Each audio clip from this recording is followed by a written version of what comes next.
This is 2019's last seminar, and we have invited Dr. Sue Ledwith and Dr. Gaye Yilmaz from Turkey to give us a seminar. They have prepared this book, Migration and Domestic Work, mainly about women's work, and they are going to tell us their story. Dr. Sue Ledwith has completed her PhD in Oxford Brookes University, and she's been working in Ruskin College. Dr. Gaye Yilmaz has been working in Boğaziçi University, but now situated in Kassel, and works for Global Labor University. I think we have lots to learn from these two valuable researchers. Thank you. Hello, friends. Sorry. My name is Aliza. I'm going to moderate for this wonderful seminar. But before starting it, I would like to remind something. On 25th of November in Istanbul, tens of thousands of women was on the streets to protest violence against women, and it didn't surprise us, and police and the other gendarme, they are all attacked women, and Turkey is a kind of period at the moment, especially women are suffering more than men and others. And so on this period, this type of seminars, this type of resources and information is very important. That's why we are very lucky. And let's start with Gaye. Many thanks for introduction, brief introduction, but also invitation. I feel very thankful to EMAR, Ismail, and all EMAR people who invited us to this lovely, friendly meeting. I am also very much happy to be together with you in this very friendly environment.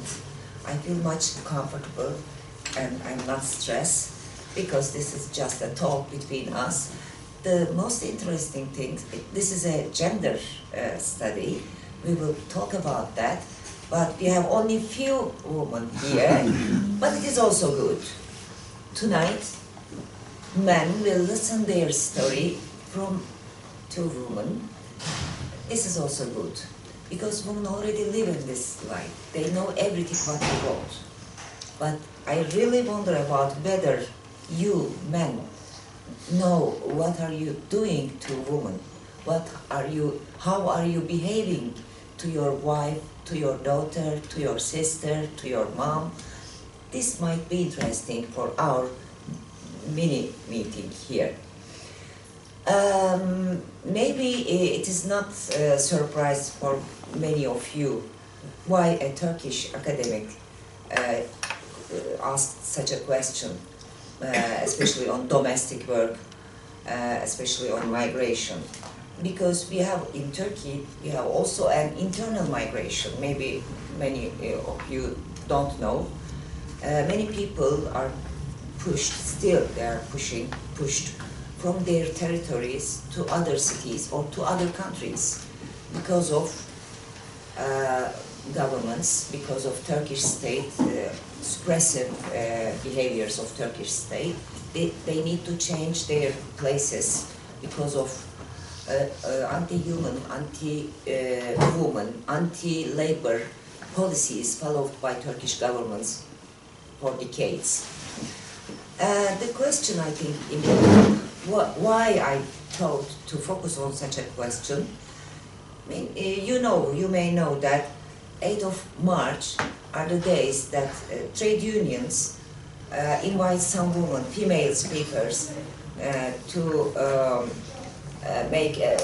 they invite female speakers to make presentation to their members. In such of meetings one day, after the presentation, I had a chance to come together with women from trade union, And we started to talk about their conditions, their life, and also the membership of them in trade unions. I just asked them why women are not represented in trade unions, why their numbers are so few in trade unions, why women cannot come to higher positions in trade union executive committees, etc. They just laughed to me in Turkey. They just laughed and told me that, hey Gaye, do you know how could we get consent from males only to work in these workplaces? Even they have to get consent from males, from husband, from father, from brother, in order to work outside of home. Then they also told me that we need to get consent also for membership in the unions. So it is very hard for women to become member in the unions because they need consent, they need confirmation, they need approval from their males. This is the conditions in Turkey. Of course, not in the UK, not in Germany, maybe not in many European countries, but this is our conditions in Turkey. This pushed me to think about more. What are the reasons for why these women accept this? Why these women do not revolt against these conditions? In Turkey, only academics, feminist groups, and some women organizations are dealing with these issues, but not these women themselves. I just talked with Sue. Now you may ask, how do you know Sue? Please, Sue. Something Okay. Well, thank you, and thank you very much, Ismail, for inviting us and organising this. It's actually taken about a year, one way or another, to manage to get both Gaia and myself here. So it's very nice to be here. I guess how Gaia and I met was, some of you may have come across, heard about the Global Labour University, which I think is a rather wonderful organisation. It's like a sort of virtual university run actually at a castle where Gaia is working now, because I have to say the Germans value education and put money into it, and the Global Labour University really is about developing leaders, activists from labour movements from the global south. And there are programs in Germany, in Brazil, in South Africa, in India, and now in the US. And Ruskin College, where I used to work, they were quite keen to make Ruskin the UK/European centre, but Ruskin never had any money, so we weren't able to do it. But nevertheless, I then was asked to coordinate a research group of alumni, graduates from the MA programs. They run one-year full-time master's programs in all these places. And Gaia, you did yours in Germany? Yeah. Yes. So we set up a research group on gender and trade unions, women and trade unions, and Gaia was a member of that. And we worked for about 4 or 5 years. We would meet once a year at annual conference, and we managed to collect a lot of data and case studies, and in fact 2 of us edited a book of all these case studies back in 2012, and Gaia did a chapter on Turkey. And it's actually in this series which comes out of the Global Labour University. And this one is Gaia and 2 colleagues, Turkish colleagues, have just edited this one, Integration Through Exploitation, Syrians in Turkey. So that's the most recent one. But I don't think we didn't put the website or anything up. But if you just Google Global Labour University, it's got a comprehensive website, and there are a lot of publications that you can download, several books, and quite a lot of working papers. So it's a very good, seems to be, it's a very good organisation, and one of the sort of founder seed corn organisations was the International Labour Organisation. There was somebody at the ILO who was very keen on this project, so every year they run these programmes, and there are various things going on, and Gaia is now working on a project, I think, in Kassel there as well. In fact, she organised the summer school conference this year in Berlin. So that was really how we came to know one another, and Gaia was doing this research, this field work. Gaia, who's an economist, and there she was doing this social research, and she said to me, "Will you help me write a book?" So I blindly said, "Oh, yes." And then... now you see a very interesting combination of labor. She's a feminist, I am a Marxist. We came together to make this book. And it was an excellent combination, I guess. Yes. I learned a lot. We learned from each other a lot. It was a 3 years period to make a book, quite a long period. Sometimes I need to come to London and Oxford to meet with and talk with Sue. Sue never came to Istanbul to talk to me, actually. But we managed quite well. We had a wonderful times together to work on it. My question was mainly the relationship between patriarchy and religions. Because in Turkey, I knew that women were ready to fight against patriarchy, but they were not ready to fight against religious rules imposed on women. This was my experience, and I talked with Sue, and we decided to make this study. Field research composed by 3 stages. First in Istanbul, the second city was London, the third city was Berlin. These 3 cities are the 3 cities receive many migrant women. Of course, Turkey is quite different from other 2 countries, because Turkey recently started to receive migrants from abroad. Istanbul was a quite hard process for me. Maybe you are surprised why, because Turkey is my own country. I don't have language problem. I know everybody. Istanbul is my own city. But again, it was the most difficult stage of research for me. The reason for that, the condition of migrant women were totally different from those in Berlin and London. Many of them were unrecorded women, so they were scared about police, and also private houses made them fear about police forces. They say that if you go out garden, I don't know you, I will say that I don't know this person, etc. So these persons, these women, are working at homes 24 hours. They both help to grow up children. They also help to care for elderlies, and they did everything inside the home: ironing, cooking, laundry, cleaning, everything. So it was very difficult for this woman to accept interview with me. It took 6 months for me. However, in Berlin it took just 3 months. In London also it took 6 months. So my city was more difficult than the other 2 cities. Yeah. Would you like to add something?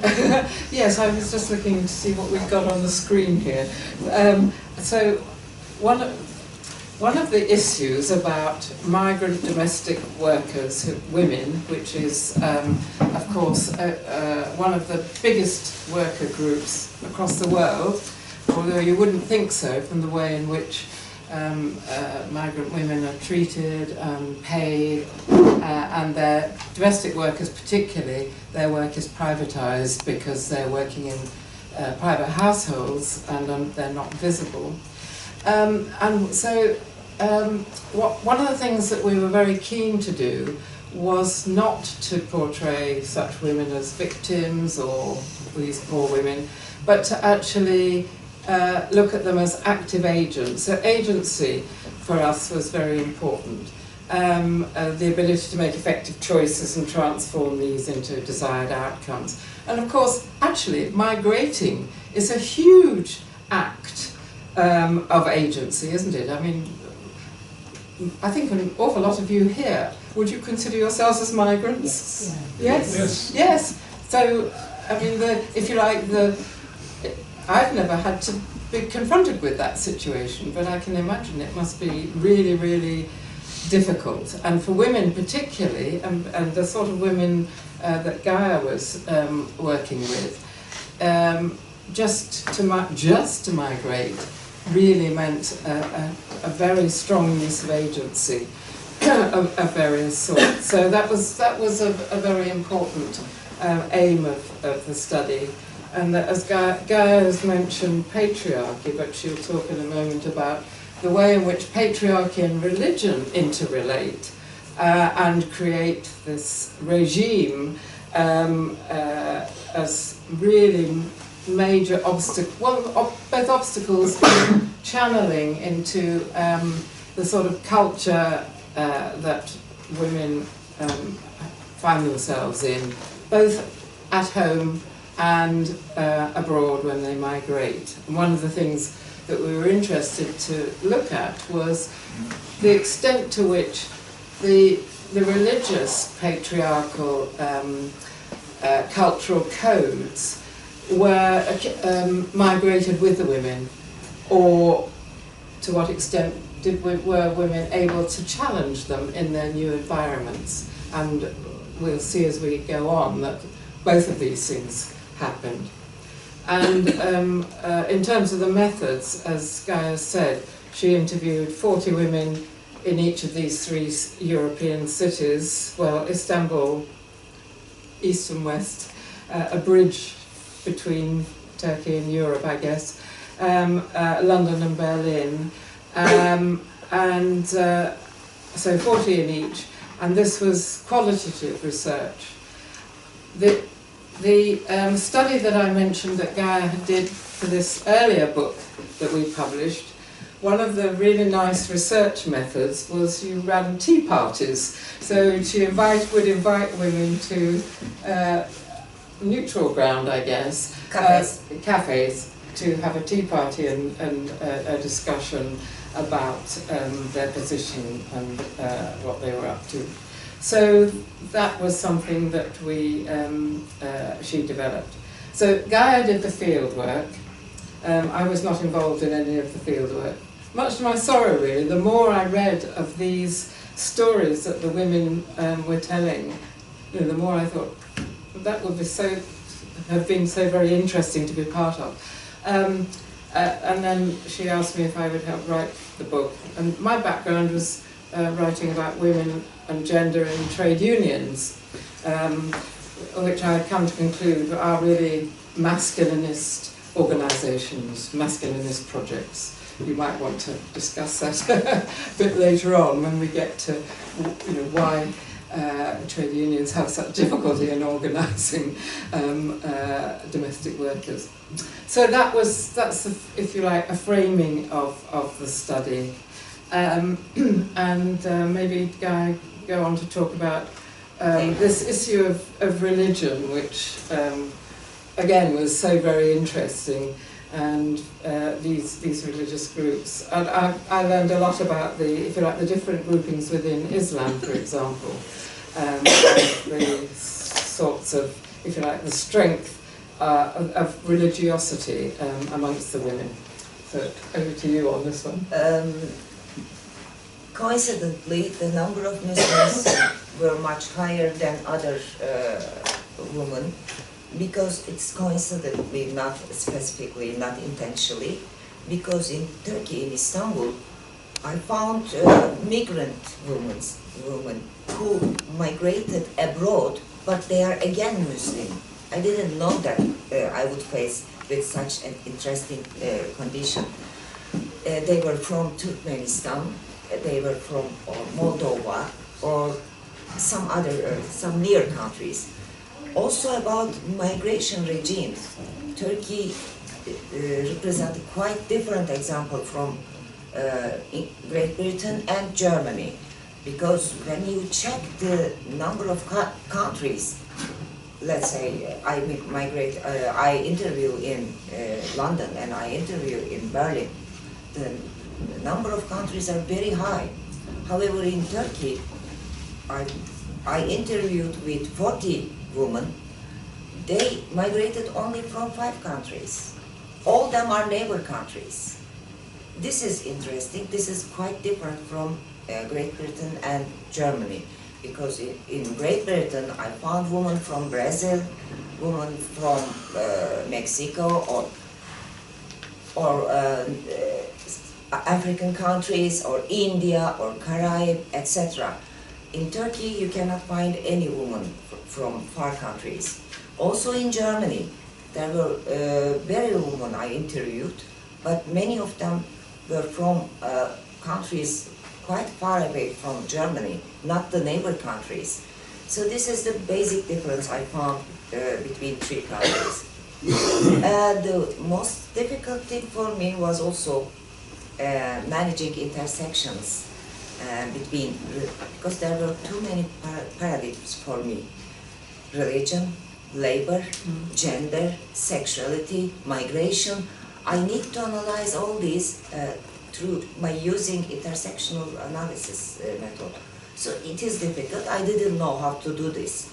And Sue helped me a lot, and she showed me how to do this. She always asked me, hey Gaye, you must dig more. You must dig more. I had lots of information from the field. Even believe me, you can make 3 more books from my basket. It's possible to make. Do you agree with me? Huge No more. So she always asked, you must dig more and more. And finally we had, I think, quite good tables made through intersectional analysis. Can we pass to other one? Yes, yeah.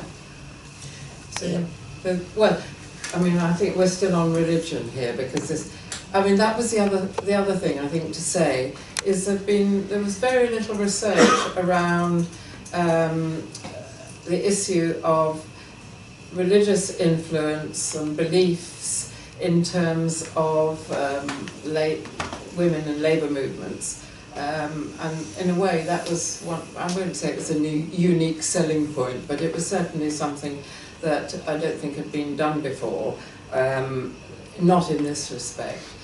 There's been some work around, or actually particularly in London, with faith groups and working with community groups. But in this sort of framework, it was this issue about religion was fairly new. So that was I think that was a good and very important aspect, particularly with the, if you like, groups of women that do migrate. So I said earlier that we didn't, that one of the things we were interested in was the extent to which religious, not just beliefs, but practices, what women were allowed to do or not allowed to do because of their religion and its relationship with their position in the family, very patriarchal families, was very important. And so this is about those issues. We found in the field that migration sometimes helped them to escape from religious codes, sometimes push them into religious codes. For instance, in the first example, first citation, I'm religious not because of my family. My parents are secular people. This woman was in Berlin. I interviewed. She had a scarf, and it was very clear that she is quite religious person. She accepted. She said, yes, I am quite religious, but not because of my family, only because of the street I settled. My home is located. This street, there are many Muslim people who have scarves, who are quite religious. Then I have to do something to live together with them. In the second one, a totally different example, again related with migration. She says that my parents don't have any chance to control me here. This woman says that always she lies to her parents. Let's say parents ask whether are you fasting, are you going to church, are you praying, etc. Some woman says that we are lying to our parents. They phone us, but we are lying. We don't go to church, we are not fasting, we don't do anything related with religion, but they want to hear that we are doing, they say we are lying. So really migration has two opposite impact on women. Sometimes it helps a woman to escape from religious rules, sometimes pushes women, like the woman in Berlin, into religious rules and codes. The last citation is also important for me. This was a very interesting interview I made in London. Actually, I had an appointment with a Brazilian woman. I went to this appointment. We started to make interview, but suddenly a Brazilian woman told me that actually my partner was also doing the same job. I said, okay, please also invite him. I was not so sure. Then I learned that this was a lesbian couple. They sit together. First I finished interview with Brazilian one. The Italian one defined herself as a very strict religious person. Even she told me that I grew up in a family in Italy with quite religious family. The Brazilian one told me that this is the reason of my migration. Only I migrated from Brazil only because of my sexual orientation. Because in Brazil, lesbians are not allowed to marry with other lesbians. That's why she migrated to London. Italian also thought that I also migrated with same reason, because of same reason, but I don't think that this is something related with my religion. She strongly support or defend her position, religious position, and said that there is no proper, fair division of labor at home. All works at home are being done by Brazilian women, and Italian women do nothing at home. When I asked, you are working in the same job, you are working outside together, but why you are not doing anything at home? She said, okay, this is normal, because when I was kid, not my father, but my mom was doing everything. When I become rich one day, I will not allow her to work outside, she said. So this was very striking for me. This was a lesbian couple, and one of them was saying that to become religious is important, and this is not something related with their sexual orientation, and she was behaving like a man. Even she was sitting like a man, like this, etc. And there were many things in this interview, very interesting interview I had with this couple. I wonder if we could move on to in a way, I'm not quite sure if we've got these in the right order, so, but anyway, it doesn't really matter. But we were interested in why the women migrated, and the majority of them would not have chosen to migrate. So there were, as you can see on the left, the reasons, the main, well, there were overlapping reasons, a number of them. I think mainly mostly the Kurdish women were escaping war and conflict, were seeking asylum. this dreams of a better life, this is a recurring theme, wasn't it? The dream, my dream of the future, of a better life for myself and my children, my family. That was a dominant reason. Sexual orientation, which Guy has already mentioned.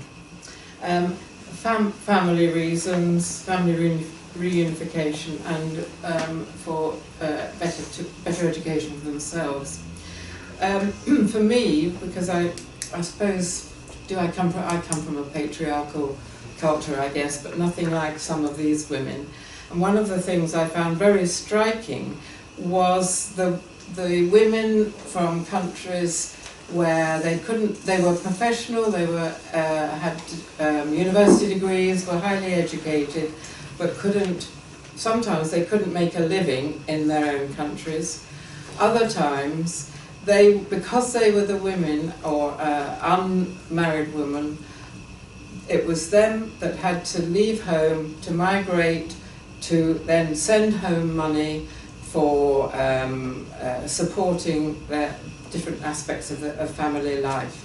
So I think one of the things about migration is that remittances back to the home country is a very important part of economies. And we weren't looking at the level of economies here, but we were looking at families.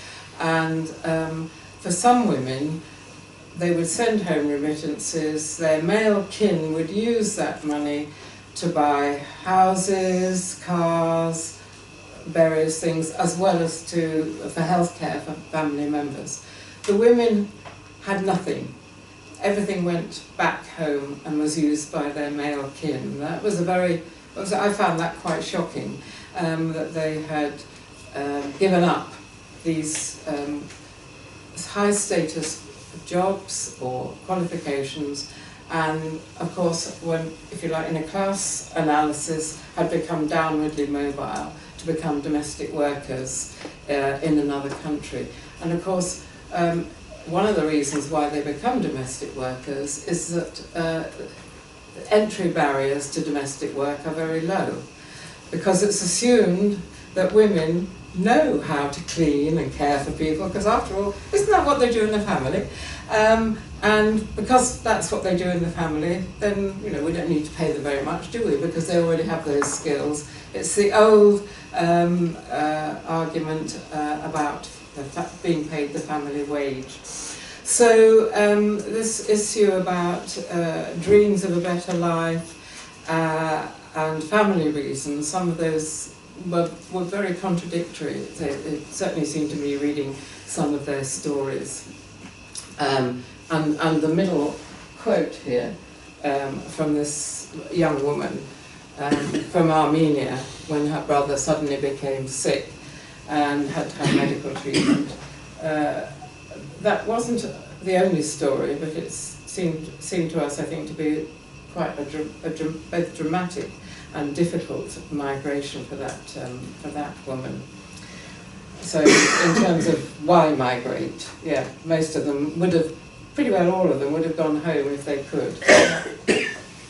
And in some Islamic countries like Turkmenistan or some part of Moldova, women do not have any chance, do not have any right to take properties on themselves. Properties are not registered on women. This is a forbidden activity.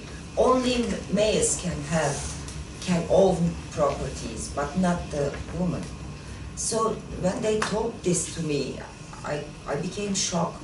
I couldn't believe. They said this is normal, because in my country, women are not allowed to take some properties or cars on themselves.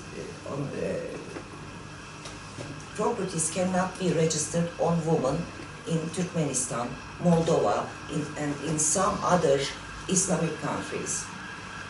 Even today, 21st century. But I mean, it wasn't all bad, I guess. I mean, one of the things I think we found ourselves doing was trying to find, if you like, the positives in a lot of these stories. And the last one, I think, was a really interesting one. For the women themselves, life was hard, one of the advantages, in a sense, was that they thought that their children, if they were born or grew up, for example, in Berlin or London, were better integrated than their migrant parents.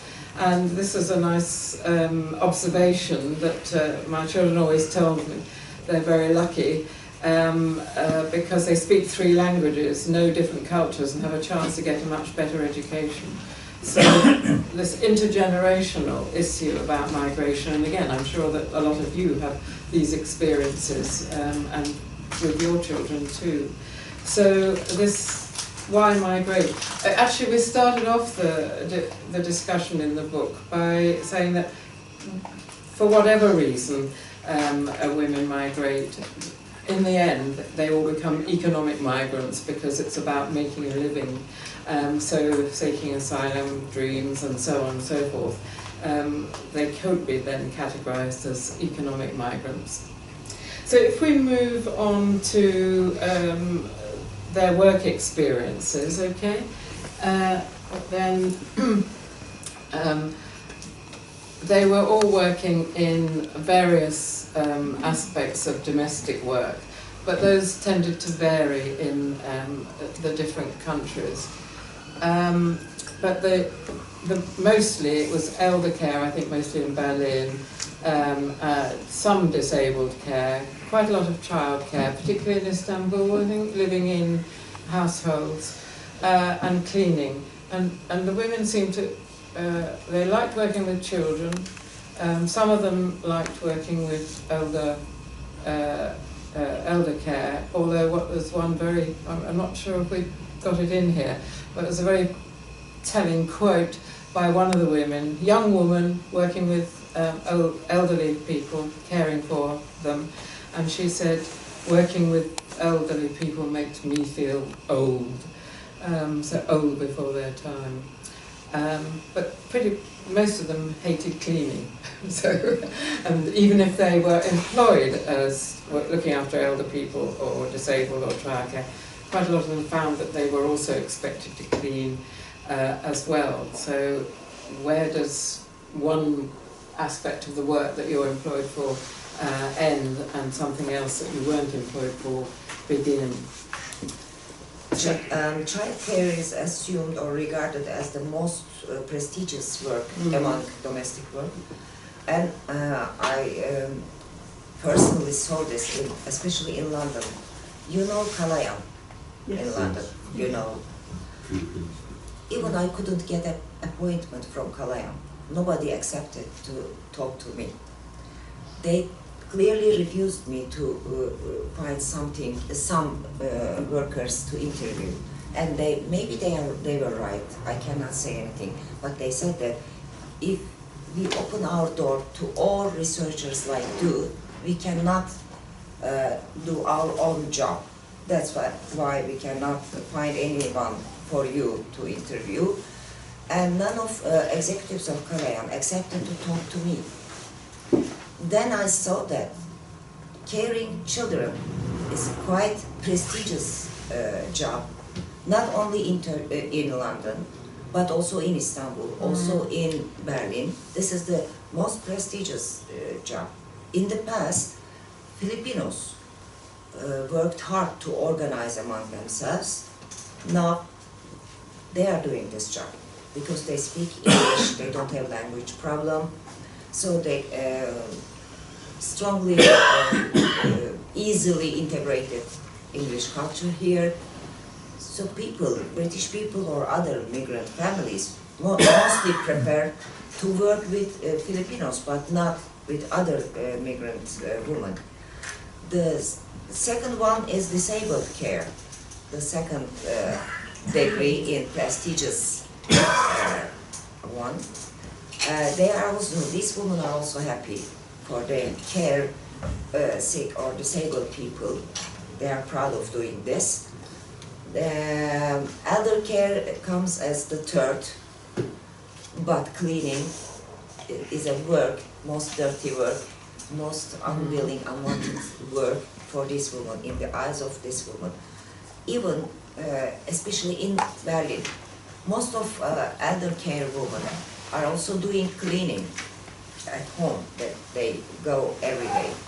I must tell you that these women go to one house and stay in this house 8 hours. No, this is not true. Not in London, not in Berlin. This woman usually goes to house just for 1 hour. They stay 1 hour there, then they change, they shift to move to another house. They stay 1 hour, another one. So most of them have to visit at least 7 or 8 different flats or houses in a day. And because of very high cost of public transportation in these big cities, they say that we usually run. So they have many problems, health problems. Anyway, actually they make a contract with job center saying that, okay, I will care, I will give care services, this and that houses, but when they go to these houses, they find that they will need to cook, they will need to clean the houses, many things, laundry, some postal works, outside works, shopping, etc. But they don't want to mention about that. They said, no, I'm care worker. I'm not cleaner, I'm just care worker. Because they believe that cleaning doesn't have any prestige. So they don't want to show up themselves that they are cleaning the houses. Yeah, they have quite high qualifications, especially in Turkey, Armenians, for instance, Ukrainians. These people, these women, some graduate from international relations, some graduate from law faculty, some also in London. I interviewed with a medical doctor from Bulgaria, but she was doing care job in London. Some of them are quite high level of education in their home countries, but they say that our diplomas are not being accredited in the new countries, so they have to work, they have to do other jobs after migration. Would you like to add something? Yeah, yes, I mean we could talk about this further at the end. In this country, we're in the middle of a general election campaign, and one of the issues is social care and the lack of workers, domestic workers in this field. And there's a shortfall, one of the most recent studies of over 200,000 care workers. And you would expect, wouldn't you, well, I'm not an economist, but you know, you'd expect the issues of supply and demand would mean that the skills that these care workers are using, the pay would increase, given that there's such a shortfall. But of course that is not the case. And I think this is, if you like, the feminisation of work, and particularly of care work, is a huge, huge issue, and one that we can perhaps come back to in the discussion at the end. And as I think both of us have said, that here are these women with very high qualifications reduced to what is seen as, if you like, unskilled, semi-skilled work, whereas actually it's extremely skilled work. If you look at training for doctors, training for nurses, a lot of the skills involved come into those healthcare categories. And one of the interesting things is that, if I can find the data, that if you're a qualified nurse in this country, at any rate, nurse pay, that's right, is around, just if you like, basic nursing pay is around £31 an hour.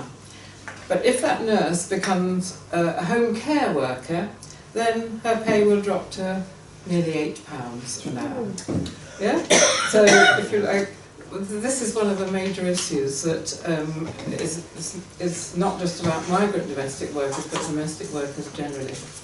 Anyway, in terms of the type of work done, I think we've talked about that a little bit already in terms of the different types of care. I think one of the things that Gaia found was that in Germany there are different migration regimes, state government regimes in these countries. In Germany, actually social care does have a higher value. Social care work, the women, a lot of them were actually involved in training programs, so it's recognised as if you like, a collection of skills and work that does require training. That's not really the case in the UK. And in Istanbul, in Turkey, I think one of the things was that this sort of work, migrant domestic work, is relatively new, because families and households in the past have taken care of their elder care or child care. But with an increasingly emergent middle-class professional worker who is a woman, then there's an increasing demand for domestic workers. So the cities were all different in that respect. As we can see, of types of care, then elder care was the one that was happened most, although child care again was important. One of the things about child care particularly is, as Gaia mentioned, it's seen as more prestigious, and not particularly in our sample, but looking more widely and reading further, then employers like to be able to employ a care worker or domestic worker who has higher qualifications. So one country's brain drain, if you like, Bulgarian workers, or the Moravian workers' brain drain, is the receiving country's prestigious care worker, although that doesn't seem to have made much difference to pay levels. Cleaning, as we said, generally speaking, the women didn't like doing but had to fall back on. In terms of, well, if we move to, well, we've got a few other issues to address, but if anyone's got questions, because we've been going for a little while, then, I mean, this is a moment to stop and see if anyone wants to comment or ask questions about anything we've touched on so far. Yeah, I've got a couple of questions. First, you said £31 an hour for nurses. On a 40-hour week, that's about £5,000 a month. Is that right? Well, this is from RCN data. Anyway, have a look, yeah. That's for basic nursing. Anyway, yeah. Yeah, what was your other question? My other question was, you mentioned that some, or a lot of these women that were interviewed were of Kurdish origin. And you said that some were escaping war and conflict, presumably Syria. No, this is pre-Syria. This is pre-Syria, okay. Because I thought that in Rojava they had women had a relatively decent position, and they were far more egalitarian in that respect. I did field research in 2012 in Istanbul, 2013 in London, and 2014, 14 in Berlin. So I didn't, my research didn't cover Syrian women. We didn't have in Turkey. Also, there was no woman who were working in domestic care market in other two cities, I mean London and Berlin. So these were Kurdish women in Turkey. Yeah. Yeah, I mean, well, since you mentioned the Kurdish women, I mean, again, something that I think is quite interesting. On the one hand, the Kurdish women were most politically conscious and active, both at home and in their new countries. but they were also the least well educated and had poorer language skills than others. So there was this, if you like, difficulty in terms of balancing them in their, if you like, in their new migrant roles. So, so if you like, there's quite a lot more that you could say about Kurdish women, I'm sure, but maybe we should move on. It was quite interesting for me to, especially one of question. It was regarding with promotion at job. I just asked two women whether, like you, I told them that just assume that you were working in the same workplace with your male partner. You have same seniority, you have same job, you have same qualification and same wage. One day, the boss or manager comes and say that I will make one of you, I will promote one of you, and one of you will become manager, and his her wage will be doubled. You prefer yourself or your partner? Only Kurdish women clearly told me that I prefer myself. This was the exceptional case for me, because including Christian women, Christian and other women from other religions, many of them thought that I prefer my husband, my partner's promotion, not myself, because this makes me more happy. My home becomes more happy. This is very good for my family. My children become more happy if my husband promotes. Only Kurdish women, without any exception, clearly told that I prefer my own promotion. It was very interesting, striking for me. Then I asked the reason. I told them as well, you are the only woman saying this. They said, okay, we are fighting against, we are fighting for liberty in our country, and we received lots of education regarding with this fight, our special struggle. Among this struggle, we also learned a lot about women's rights. So that's why we are thinking by that way. I understood that if women involved in any struggle regarding liberation, any struggle regarding labor, they soon gain and courage to protect their own rights as well. This is very clearly, this can very clearly be seen in interviews. Having said that, if you look at the last two quotes on the right, which are by Kurdish women, there's this constant tension, isn't there? I have to ask permission from my husband before I become a union member, and if he says no, I don't become a trade union member, because I don't want to cause any uneasiness at home.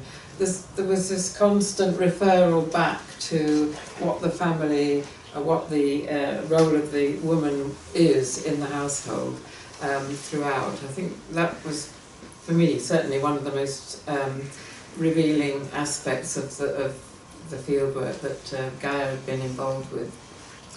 There was... Can I add something? Yeah. Because at the end of 90s, we were trying to organize textile workers, home workers. In the trade union. I was a chair of trade union. In London, yeah. in Hackney, in this area. There were more than 600 workshops, and women home workers were leading people when we were trying to organize them. Also, they are caring. And for example, I'll give you an example. One day, because of unpaid wages, we were going to visit the butchery.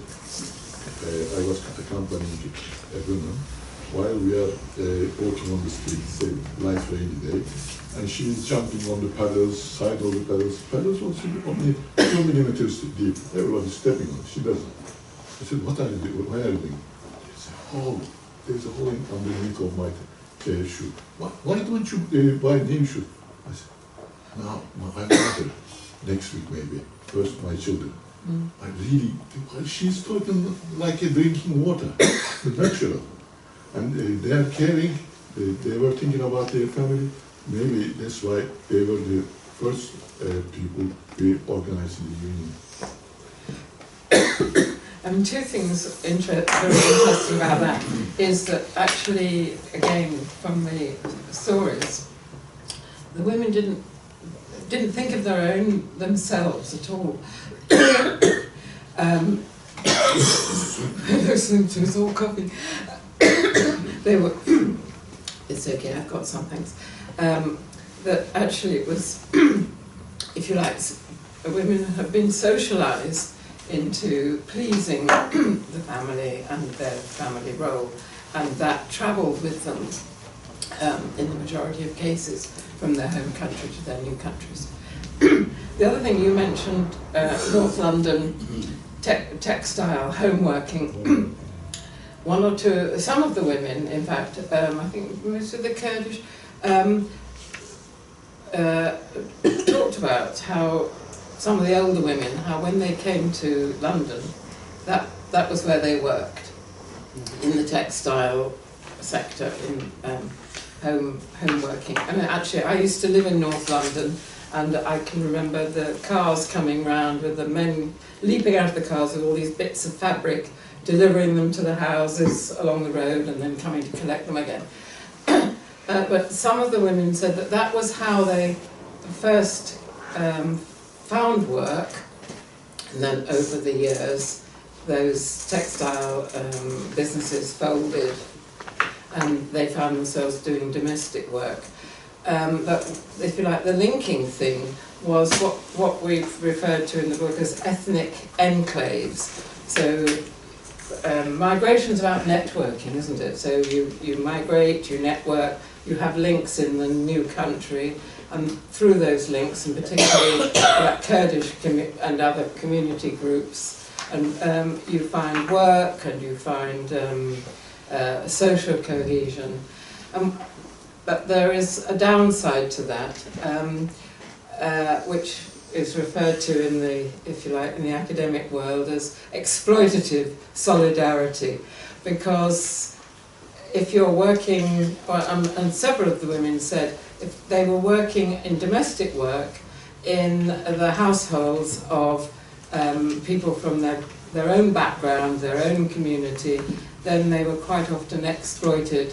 They weren't paid as much, or they were expected to do various things that they might not have been elsewhere. So this issue of, if you like, the positives of ethnic enclaves are very strong, but they also, the regimes were seen as being quite controlling, and particularly this quote, that I think we had this one about joining trade unions, for example. That was quite strong. I don't know if you found that when you were organising, trying to organise the work. Yeah. So, you know, there's a constant tension between these various communities, and generally speaking, not just in this study but other studies, if women can develop sufficient skills and experience and break out of those enclaves, then they're more likely to be able to develop and move into other areas of work. Regarding gender roles, I would like to add something. Yeah. I'm not sure whether we add this into our books, but I remember and know very well that there were also divorced or divorced? Divorced women. But caring children, responsibility of caring children, all them belong to women, not to men. Only women. They divorce from their husband, but children with themselves.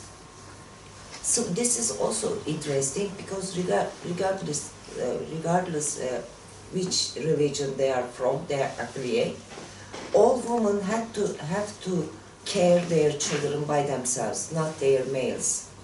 male never take any responsibility on caring children. There is no any single example from 120 women. All divorced women care children by themselves. I have two quick question/comment for you if we didn't pass. Okay, I have two quick questions. First, you mentioned in Turkey, migrant women are generally from close countries, geographically close. But there are African sisters working. You haven't No, I met them? haven't. I haven't. Probably Africans do not work in domestic area, care services, etc. Even today, I don't see any African women who are hired by private houses. Okay. There Maybe that's also a are discrimination in many itself. Yeah. there are many Africans, but I don't see them working in houses. Okay. The second one, you mentioned that property ownership is not allowed for women in some countries, and I think it was the case maybe all over the world. In England, I don't know when it was abolished, because women were not allowed to have ownership of any property. I don't know when it became possible. More than 100 years ago, I think. Yes, it's not the case, but in law anyway. Yeah. David? You said that in Berlin and London, the people, migrant people who were more coming from various different countries. I can only speak about London. In Britain, this is organized by the state, because they didn't, in some point after the 1950s, they opened the doors for the black women from Caribbean islands and various African countries that they had link with. So they came here as subject. They came here as a subject. So they were having their passports, they come to see their mom, which is the queen, and they settled down, majority of them quite familiar with English. But England didn't like that. They sort of felt that black population growing up, so they stopped there. They start to produce vouchers. For example, from Turkey, they bring 150 sewing machine experts, let's say, but it happened. And from Philippines, they brought domestic workers. They brought Malaysians as nurses, but not occupied in here as nurses, auxiliary nurses, always downgraded. And so the diversity basically achieved by the state, carefully selection, downgraded up level of diploma, certificate, etc. People are picked it up and brought here. I don't know how it happened in Germany. Just a contribution. I mean, I think your comment about, if you like, if you become a domestic worker, you are downwardly mobile. Yeah. So you move your class position. Yeah. I have perhaps marginal question. Women are not allowed to have property, but they share the property of the husband. If the husband dies, as widows, they do own the property, don't they? If there Anyway, is that's how no it was any under male, feudalism in this country. Yes. Yes. if there is no any male in the family, Yeah, let's say there is no Yeah. boy, yeah, there is no, yeah. Primogenitor. Yeah. yeah. Oh, sorry. Yes. Question. Yeah. Okay. Another question. Just while there's something I want to go back to, but yeah. What? David? The role of women in Turkey, has this been a constant thing through the history of Turkey from the time of the Ottomans to when Turkey became a modern state? Or how has the role of women changed since the time before the fall of the Ottomans. How long have you got? Have you, And can you measure it historically through the transition from the time of imperial rule to the time when it becomes a nation state? It's very difficult to explain whole history, but I can clearly say that in the last 20 years, women's rights has went back much comparing in the past. Women have quite a lot of rights in the past. Today, even laughing, smiling of women, not forbidden, but you can be warned by others. Even this can be a news in the evening news. One of government party can easily say that women shouldn't laugh loudly. Women, young women students shouldn't live together with male students. This is also banned in Turkey. Also, in Ramadan, regardless whether you are a woman or not, if you eat something on the road, this is something you deserve an attack from others. If you smoke in Ramadan on the street, you deserve an attack from others. There are many religious rules that in the past we didn't have. But in the last 20 years, really difficult to live for women to live in Turkey. Our wearing, our lifestyle, our employment, all are defined or systematically designed by government itself. So 100 years is difficult to tell something, but I can say something about the last 20 years. okay. But the women's struggle before the Republic declared 1923, that students, Xavier Sertel's book talk about many activities. After the 1920s, Republic is announced, declared. Still, there wasn't a voting right of women. I remember Nezihe Muhittin. She was the leading person for voting rights for the women. But until 1930s, Atatürk, the founder, they said she gave. But without this fight, without this struggle, it wouldn't be easy. I'm aware of the time, and I wonder if we just have a look at a couple of other slides in terms of the experiences of the women migrants in their new countries. This issue of discrimination, in a way, the first speaker here sums it up. You can never speak a second language fluently, and that makes you a second-class citizen and causes you to be insulted and shamed in the society you live in. Language, when we looked at the data on discrimination, language was the biggest problem of discrimination.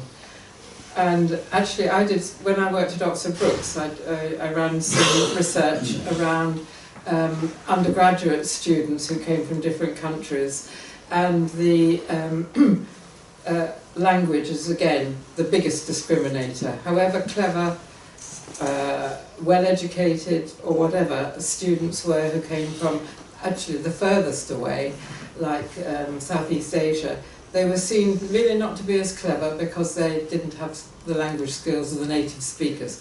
So language is a hugely important discriminator.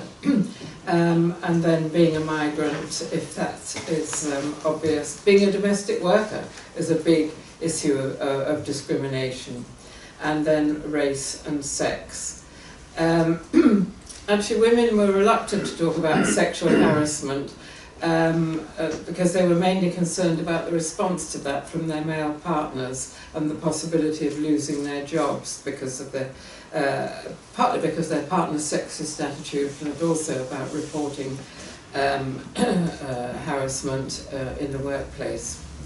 And these link then to one other particular aspect of, if you like, individual issues for the domestic workers, which is health and welfare. There's some really quite shocking health issues that particularly the over 40s, the women who've been working in domestic work and other work, and the older you get, the more vulnerable you are to bad health or to injury. And so here's this list of the sorts of illnesses or poor health that the women had. Discs, back surgery, cracked pelvis, pains in arms and shoulders from lifting heavy loads, inert patients, legs and knees. And this exposure to dangerous cleaning materials was an interesting and important one as well. You know, the women wouldn't necessarily know what was in the chemicals that they were being required to work with. This interesting but nice quote, many care workers are not provided with equipment but still have to move and clean patients. Our bodies replace the lack of tools and equipment.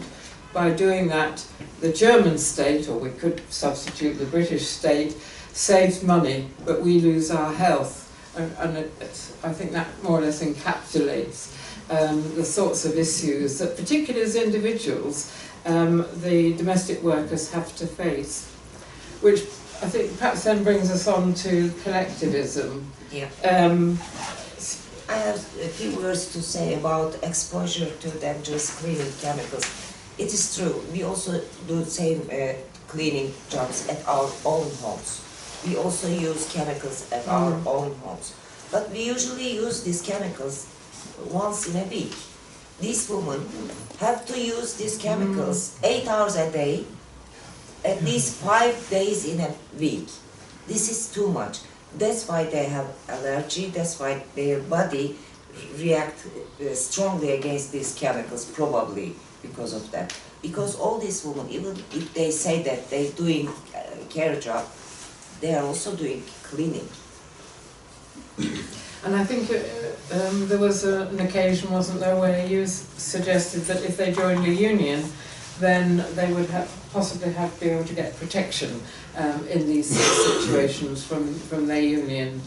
And so, but one of the interesting and disappointing things was that these women, there was very little unionisation amongst these women. And particularly if you look at the table, we can see that even in their previous country, unionisation was not very high. Only 13 in total had been in trade unions in their country of origin. Those who came from former Soviet states were more likely to have been, but generally speaking, they were not highly unionised. And there were even fewer who were members of a trade union in their host country, and the vast majority had never been members of a union.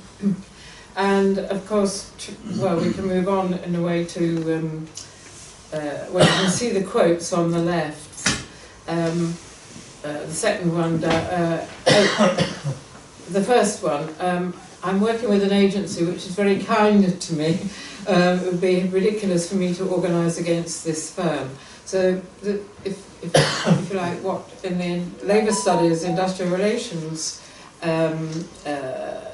theoretical frameworks, we call it a unitary perspective, where workers don't see the need, and employers don't see the need, or say they don't see the need for people to become trade union members.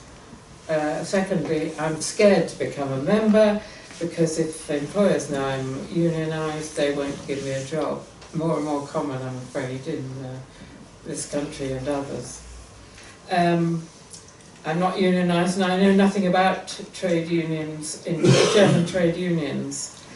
And we'll come on in a minute to what efforts unions were making. And then the last but one, and here we are back to the patriarchy. I didn't get permission from my partner before I became a union member, and we had a big fight. So, and that was a Kurdish woman working in Berlin.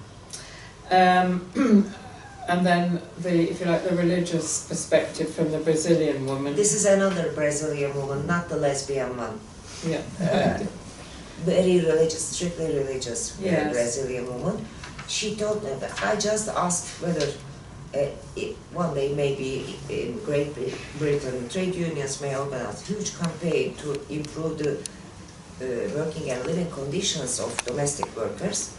Would you support this campaign? I just asked this. She said never, but she got also angry to me for I asked this question. I asked why you reacted so hard. She said, look Gaia, here is my destiny is written. If God says that you must be exploited, then I shouldn't do anything to protect myself. This is something totally against the God. So I don't do anything to help this campaign. This woman described herself as a strictly religious. Even she tried to take me to one of church in London. So, in some questions, I clearly saw that religion has a quite strong impact on women and their decision and women's agency. Not all them, but religious them are totally collapsed about the codes of religion they affiliate to. Okay, so organising collectively on the left, I think we've already said that a very small number have been union members in their home countries,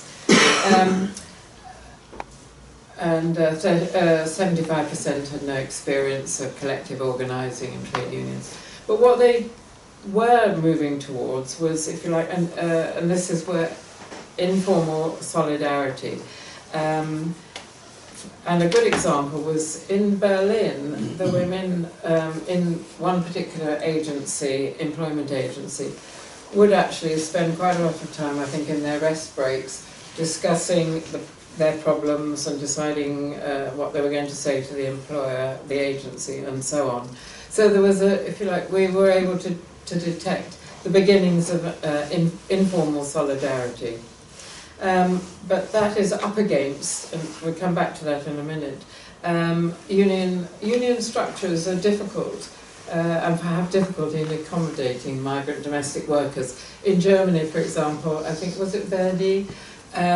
They had an organiser who said, well, of course we want to organise domestic workers, and anyone can join if they've got a bank account and an address. Well, if you're a new migrant worker, how many have a bank account and an address? So, and they were beginning to recognise this structural difficulty, but nevertheless, the issue of individual privatised workers and solidaristic trade union organisation have a lot of difficulty. And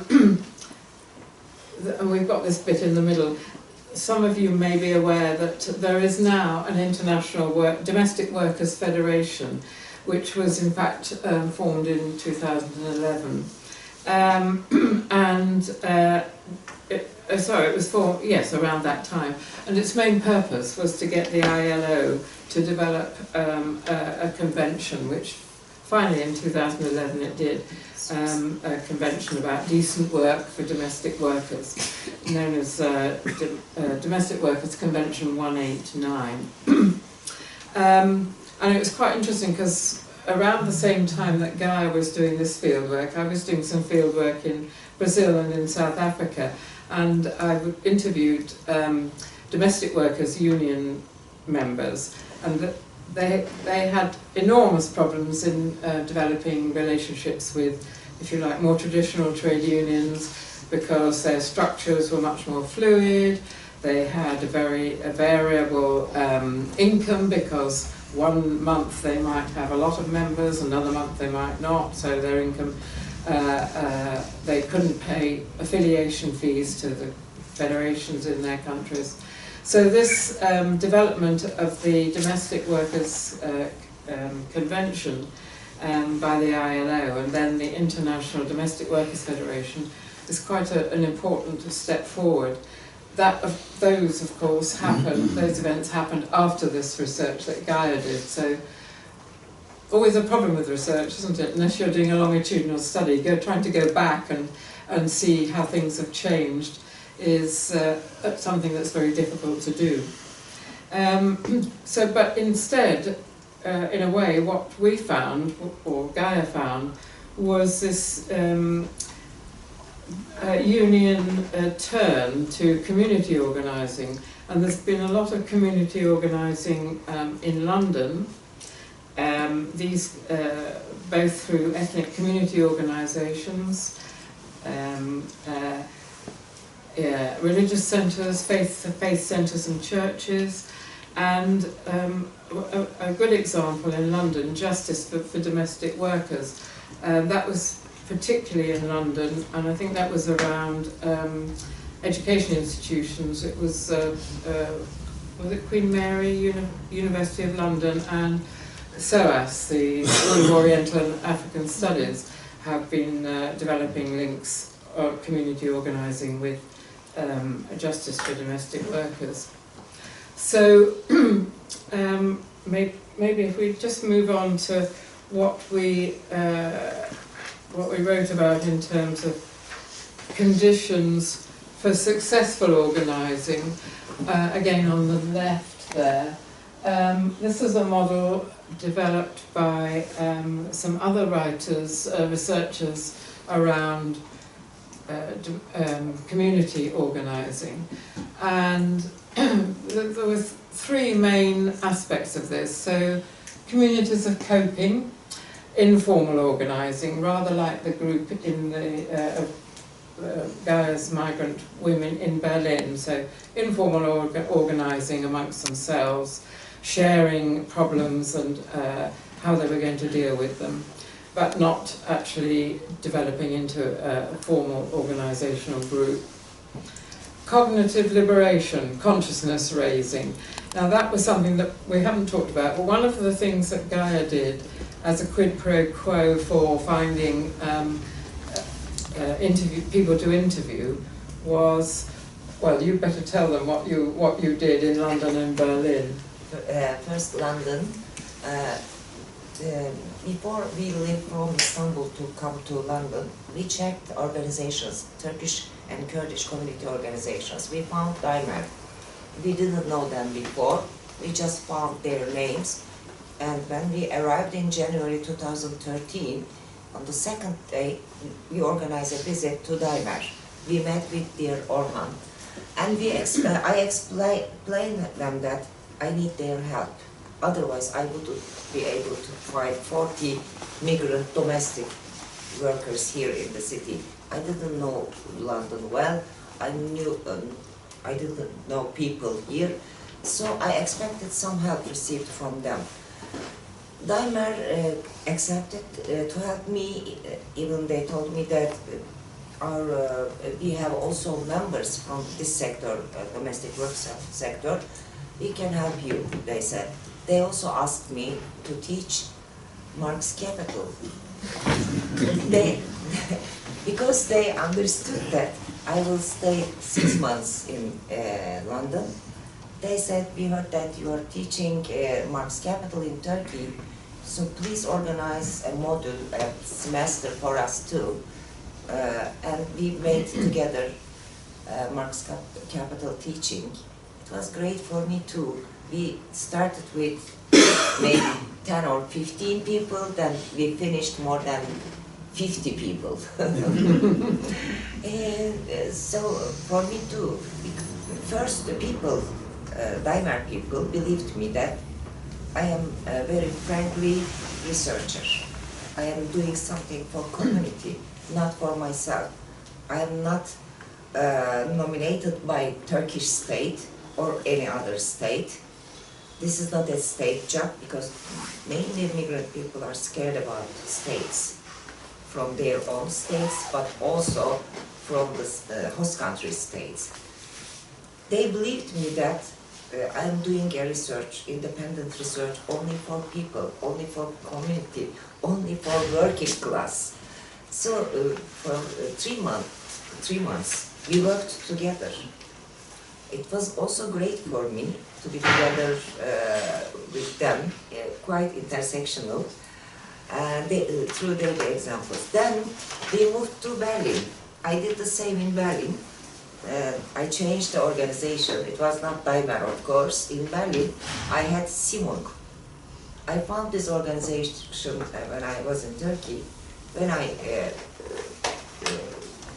went to Berlin, I found the organization, and they helped me a lot to find, not only to find migrant workers, but also they solved another difficulty I faced only in Berlin.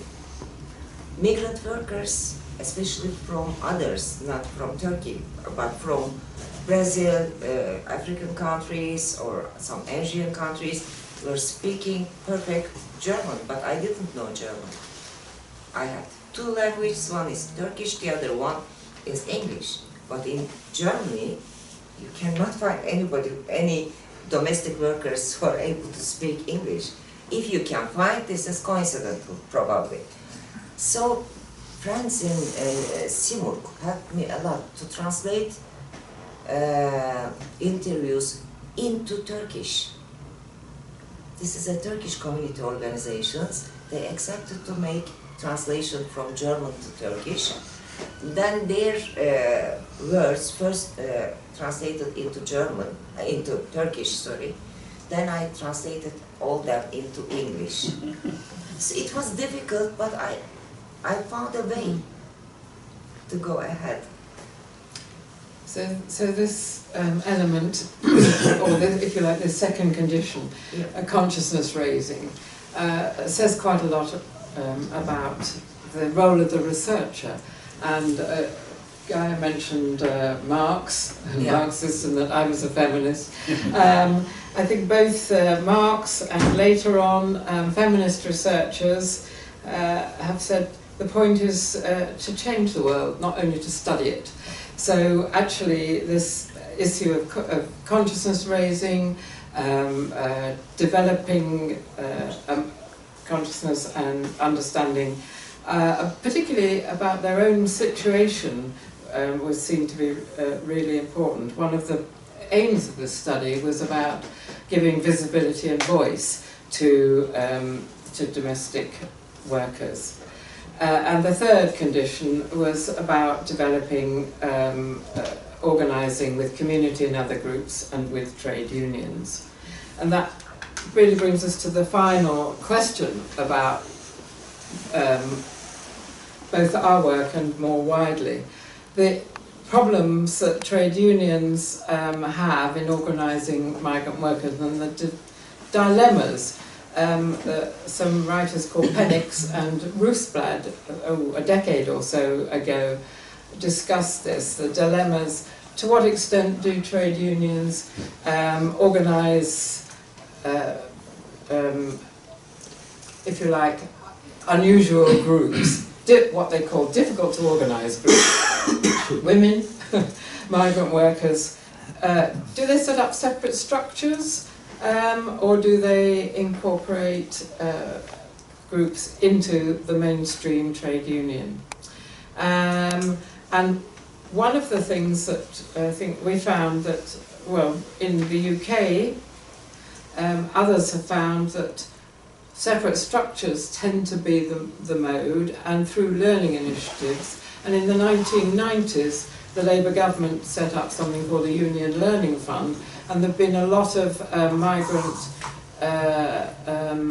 trade union organising through those initiatives.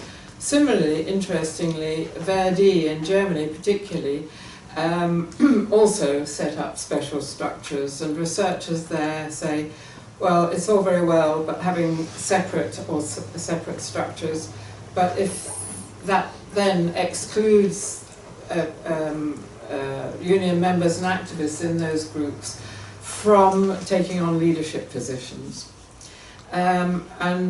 Similarly in the UK, some of the research that's been done there, is this an insider or an outsider approach? And at the moment in Turkey, the very restrictive union laws and cultural attitudes and unions having little engagement with outsider groups. And the dilemma has been seen as to what extent, and this particularly for women in trade unions, to what extent do you retain autonomy, migrant workers, women, other groups, diversity groups in relation to trade unions, or to what extent is there integration, and what are the dangers and what are the advantages? So in a way, I think that we might stop there and put this question to those of you who are from trade union labour backgrounds. This book is called The Collective Organisation of Women and Their Voices from the City, and actually I would also add that these women do not think that they must be organized only because they are doing the same job what they already been doing at home. They say that this is not a paid job. This is a paid job, but this is not an occupation. This is not a profession. They believe that unions will never accept them as a member. Many of them believe that. This is one problem. The other problem, Turkish unions usually thinks that these workers are working with very low wages, so their affiliation fees must be calculated according to these wages. They think that, they say that, clearly say. So we will have nothing by organizing by these workers, because their wages are very poor. Also, their job is not stable. Today they have a job, but tomorrow they may lose their job. So it's very dangerous and risky to organize such a risky, vulnerable group. These are the words of Turkish unions. So regarding with religious codes and rules, they need consent from their males, families in Turkey especially, but also the others in migrated from other countries. They also said that they need consent from their husbands to become member in a union. At least half of them are saying that they need consent from males. So I think feminist organizations and trade unions must rethink their training programs, and they must include religious as well, not to attack religious, but only to educate them about religious. What is religious? It is something only in our minds. This is not the real. So they must include religious values into their training programs to educate their female members, in my opinion. It is important. It is important for women members to understand that patriarchy and religious are going hand in hand always. But actually trade unions are very uneasy with the, if you like, the concept of working with faith groups for those very reasons. So that's another dilemma that they have. Any Over question? to you. Yes. Any question? But very short comments. I have a question, but I need to explain something from my own practice. 1982 to 1986, I was the coordinator of the Migrants Action Group.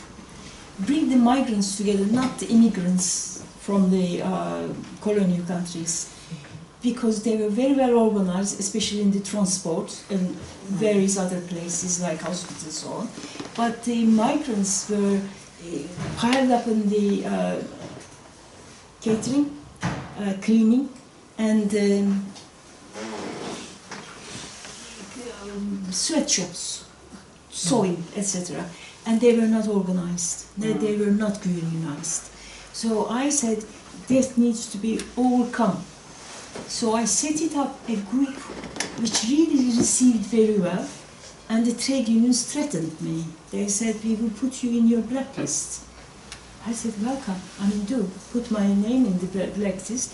But I set up the group, and I'm supported by the GLC, and I hired 6 workers, 1 coordinator and 5 workers from various communities, Kurdish communities, Greek communities, so on and so forth. But that was a temporary 1-year example organization, still by the Transport and General Workers Union catering section. So they set up an organization, Service Workers Advisory Project, where our friend Ali Reza worked in there for years. Exactly what you are saying. I mean, I'm speaking about 1985. It was the anti-racist year. That year it happened. There, major issue was within the trade union organizing a separate group that they can give the language support as well as overcome some of the, like writing your name. Person is perhaps illegal immigrant, so don't want to write the name. So we were suggesting that write number, give the number, just sort it out. Don't be insisting on those sort of things. Anyway, various things that we want the trade union to come together. But that issue of separate organizations still didn't change the trade union structure. No. So my question to, especially to Sue, do you think that it is a good idea for the women especially, and the migrant women within it, organize separate trade union? That was put forward late Cynthia Coburn. It was adamant saying that we need to separately organize, because I believe in that. Despite that many Marxists and necessary unity. Unity is become a secret, sacred word. I'm not pro-unity, I'm more division.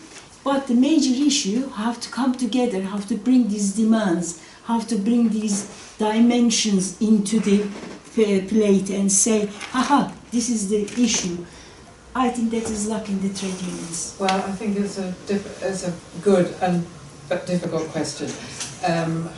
Certainly in the UK or England, Britain, in the 19th century, there were separate women's trade unions, but ultimately they couldn't survive on their own. In the 20th century, or towards the end of the 20th century, Unison, you know Unison, the public service union, when that was formed, in 1993, it was formed from 3 previous unions, and they set up as self-organised groups for women, black members, members with disabilities and lesbian, gay, and etc. Groups. In the 1990s, a colleague and I did some research. We were researching with Unison, and there were some very interesting but very difficult questions. I have a colleague who's currently, 25 years later, currently researching with Unison, and Unison has 75% of its members are women, its leaders are men, and although there are a lot of women in middle levels, at senior levels there are very few women.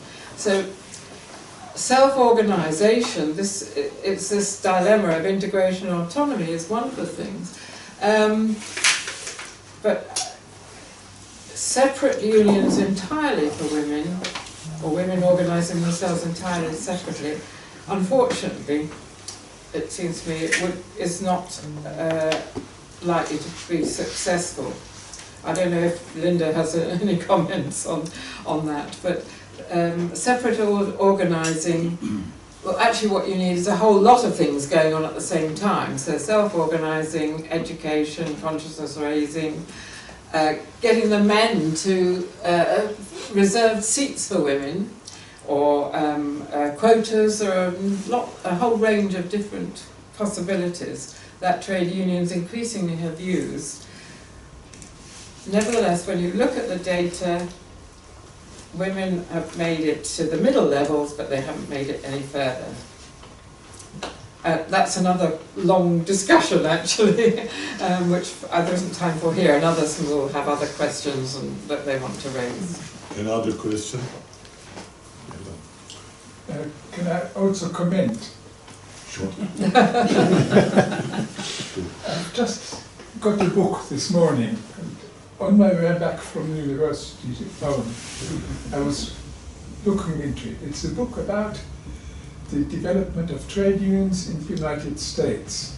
And in the United States, labor was typically migrant, and therefore the trade unionism was totally underdeveloped in the late 19th century in particular, and that's what the book is about. So migration doesn't fit with trade unions. And the other point, your other point, women. Well, the term trade union says initially it was for skilled workers. Even the non-skilled workers were not in unions. So the unions have a tendency to look after the aristocracy of labour, Yes. at the bottom of it. And I think in both respects, this is typical. Well, I said at the beginning, didn't I? I think trade unions are really masculinist projects. Yes. And actually, a number of, many trade unions in America particularly, still have the title brotherhood. But can I add something to it, which is rather more positive? I got a book at home again, which is called Migration History. And this means that migration is a way of emancipation. And human history is a history of migration. The migrants are always the most active part in the population. And I think from what you have been telling us, of course they are discriminated, but I think the migrant women belong to the more active part of population, of the women. Yeah. I mean, it's interesting, this thing about difficulty in organising. Certainly, now we have such a precarious workforce and the gig economy. There's quite a lot of organising going on amongst Uber drivers, Deliveroo, various different groups. Call centres. Yes. Yeah. But and where part of the problem with domestic workers is that they are individualised and they're working in private households, so they have much less access in both ways. So that is a very real problem. It is.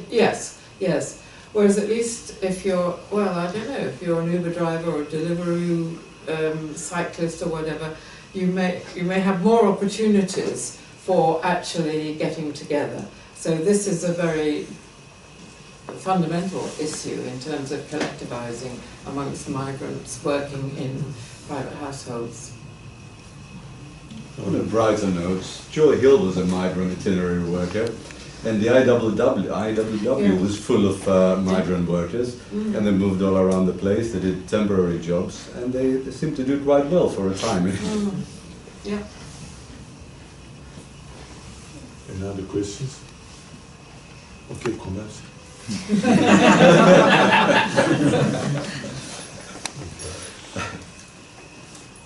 If there is no last words, last words from the speakers.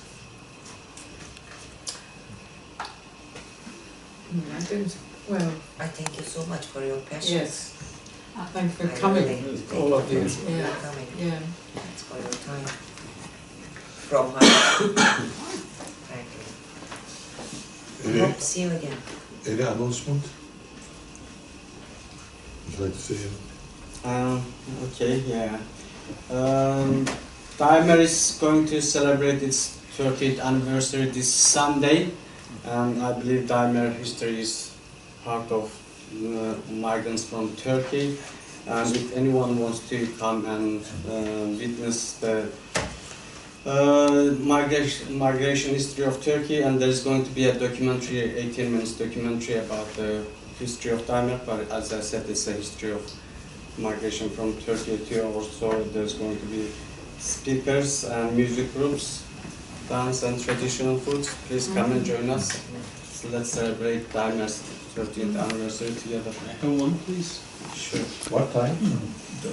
It's at 4 o'clock at Stocknington Town Hall. We organized our first event 30 years ago at Stocknington Town Hall, and this is going to be again at Stocknington Town Hall. Okay, Gwen. And I have one last announcement. December. Again, Sunday, without knowing this arrangement, we also organized a sohbet meeting with Gaye and Selim Yılmaz, 6:30 at Cafe Z. It will be in Turkish only, unfortunately, for those who want to go into deep discussion and change of opinions. Yeah, they can come to Stoke Newington High Street Cafe Z, 6:30 after their meeting. Thank you very much. And we thank you.